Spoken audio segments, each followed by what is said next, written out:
ಎಲ್ಲಾ ಹಾನಿಯಿಂದ ಕೂದಲನ್ನು ರಕ್ಷಿಸುತ್ತೆ. ಬರೀ Amrut noni reach root premium hair oil. ಕೇವಲ 15-20 ದಿವಸದಲ್ಲಿ ಚಿತ್ರದುರ್ಗದ ಲೋಕಸಭೆ NDA ಅಭ್ಯರ್ಥಿಯಾಗಿ ನಾನು ನಾಮಪತ್ರ ಸಲ್ಲಿಸಿದ ನಂತರ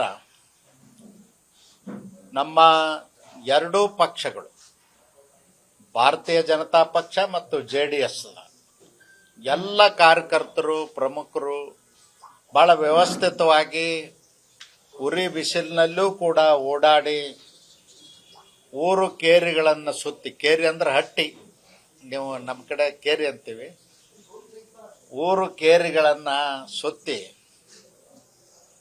ಜನರಿಗೆ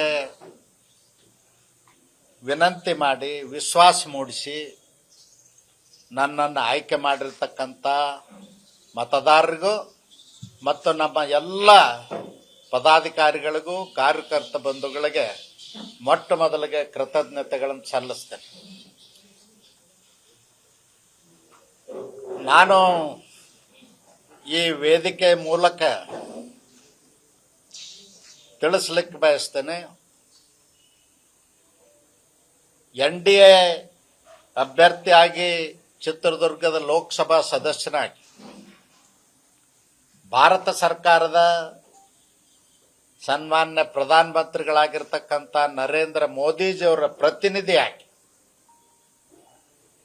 ನಾನು ಕೆಲಸ ಕಾರ್ಯಗಳನ್ನು ಮಾಡ್ತೇನೆ. ನಾ ಎಲ್ಲ ಜನಗಳಲ್ಲಿ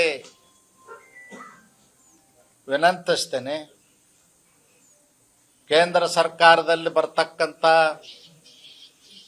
ಯಾವುದೇ ಯೋಜನೆಗಳಾಗಲಿ, ಅಭಿವೃದ್ಧಿ ಇಲಾಖೆಯಲ್ಲಿ ಬರ್ತಕ್ಕಂಥ ಕೆಲಸ ಕಾರ್ಯಗಳಲ್ಲಾಗಲಿ ನಮ್ಮ ಎರಡೂ ಪಕ್ಷಗಳ ಮುಖಂಡರ ಸಲಹೆ ಮತ್ತು ಮಾರ್ಗದರ್ಶನವನ್ನು ಪಡೆದು ಚಿತ್ರದುರ್ಗ ಅಭಿವೃದ್ಧಿಗೆ ಪ್ರಾಮಾಣಿಕವಾದಂಥ ಪ್ರಯತ್ನವನ್ನು ಮಾಡ್ತೇನೆ. ವಿಶೇಷತೆ ಅಂದರೆ HD ಕುಮಾರಸ್ವಾಮಿ ಅವರು ಮಾಜಿ ಮುಖ್ಯಮಂತ್ರಿಗಳು, ಹಾಲಿ ಕೇಂದ್ರ ಸರ್ಕಾರದ ಸಚಿವರು, ಅವ್ರ ಸಂಪುಟದಲ್ಲಿಯೂ ನಾನು ಹಿಂದೆ ಕೆಲಸ ಮಾಡಿದ್ದೆ, ಅವ್ರ ಜೊತೆಯಲ್ಲಿ ಕೆಲಸ ಮಾಡಿದ್ದೆ, ಒಂದೇ ಪಕ್ಷದಲ್ಲಿದ್ವಿ. ಹೀಗಾಗಿ ಅವರ ಸಹಾಯ ಸಹಕಾರವನ್ನು ಪಡೆದು, ಅದೇ ರೀತಿಯಾಗಿ ನಮ್ಮ ತುಮಕೂರಿನ ಸಂಸದರು ಗೆಳೆಯರಾದ ಸೋಮಣ್ಣವರು ಕೂಡ ಬಹಳ ಪ್ರಮುಖವಾದಂಥ ಇಲಾಖೆಯ ರಾಜ್ಯ ಸಚಿವರಾಗಿದ್ದಾರೆ. ಅವರ ಸಹಾಯ ಸಹಕಾರವನ್ನು ಪಡೆದು ಚಿತ್ರದುರ್ಗದ ಅಭಿವೃದ್ಧಿಗೆ ನಾವು ಎಲ್ಲ ರೀತಿಯ ಪ್ರಯತ್ನವನ್ನು ಮಾಡ್ತೇವೆ. ನೀರಾವರಿ ಯೋಜನೆಗಳಾಗಿರ್ಬೋದು, ರೈಲು ಯೋಜನೆಗಳಾಗಿರ್ಬೋದು, ಹೆದ್ದಾರಿಗಳ ಅಭಿವೃದ್ಧಿಗಳಾಗಿರ್ಬೋದು, ಯಾವುದೇ ಇಲಾಖೆ ಕೆಲಸ ಕಾರ್ಯಗಳಿಗೆ ನಾವು ತಗೊಳ್ತೀವಿ.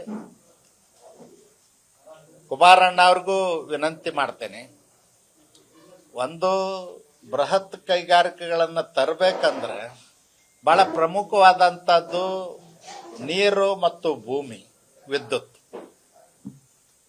ಅದರ ಜೊತೆಯಲ್ಲಿ ರಾ ಮಟೀರಿಯಲ್ಸ್ ಇದ್ರೆ ಇಲ್ಲಿ ಕೈಗಾರಿಕೆಗಳನ್ನು ತರಲಿಕ್ಕೆ ಹೆಚ್ಚು ಅನುಕೂಲ ಆಗ್ತದೆ. ಕುಮಾರಣ್ಣ ಅವರಿಗೆ ನಾನು ವಿನಂತಿ ಮಾಡ್ತೇನೆ, ದೆಹಲಿಗೆ ಹೋದ್ಮೇಲೆ ಪ್ರಮಾಣ ವಚನ ಸ್ವೀಕಾರ ಮಾಡಿದ ಮೇಲೆ ನಾನು ಅವ್ರಿಗೆ ಮನವಿ ಮಾಡ್ತೇನೆ. ನನ್ನ ಜೀವನದಲ್ಲಿ ನಾನು ಮಾತ್ರವಲ್ಲ, ನನ್ನ ಕೂದಲು ಕೂಡ ಆಗಿರ್ಬೇಕು ಸ್ಟ್ರಾಂಗ್ ಅಂಡ್ ಸ್ಟೈಲಿಶ್. ಬರೀ Amrut noni reach root premium hair oil ನೊಂದಿಗೆ. Reach root premium hair oil. ನಮ್ಮ ಚಿತ್ರದುರ್ಗ ಜಿಲ್ಲೆ ಜನ ಹಿಂದೆ ಯಾವ ರೀತಿ ಬಿಜಾಪುರ ಜಿಲ್ಲೆ ಜನ ಗುಳೆ ಹೋಗ್ತಿದ್ರು, ಆ ರೀತಿ ಇವತ್ತು ಕೆಲಸಕ್ಕಾಗಿ ಬೆಂಗಳೂರಿಗೂ ಮತ್ತೊಂದು ಕಡೆ ಹೋಗ್ತಾ ಇದ್ದಾರೆ. ಅತಿ ಹೆಚ್ಚು ಮೊಳಕಾಲ್ಮೂರು ಮತ್ತು ಪಾವಗಡದಲ್ಲಿ, ಶಿರಾದಲ್ಲಿ ಜನ ಉದ್ಯೋಗಕ್ಕಾಗಿ ಬೆಂಗಳೂರಿಗೆ ಹೋಗ್ತಾ ಇದ್ದಾರೆ, ಬೇರೆ ಬೇರೆ ಪಟ್ಟಣಗಳಿಗೆ ಹೋಗ್ತಾ ಇದ್ದಾರೆ. ಅದನ್ನು ಅವ್ರಿಗೂ ಗೊತ್ತಿದೆ. ಸೋಮಣ್ಣ ಅವ್ರಿಗೂ ಮತ್ತು ಕುಮಾರಸ್ವಾಮಿ ಅವರಿಗೆ ಅದನ್ನು ತಿಳಿಸಿ ಯಾವ ರೀತಿ ನಾವು ಈ ಜನರಿಗೆ ಸಹಾಯ ಮಾಡಬಹುದು ಅನ್ನೋದ್ರ ಬಗ್ಗೆ ಪ್ರಾಮಾಣಿಕವಾದಂಥ ಒಂದು ಪ್ರಯತ್ನವನ್ನು ಮಾಡ್ತೇನೆ. ಅನುಕ್ಷಣದ ಸುದ್ದಿಗಳಿಗಾಗಿ ವಿಸ್ತಾರ ನ್ಯೂಸ್ ಯೂಟ್ಯೂಬ್ ಚಾನೆಲ್ ಸಬ್ಸ್ಕ್ರೈಬ್ ಮಾಡಿ.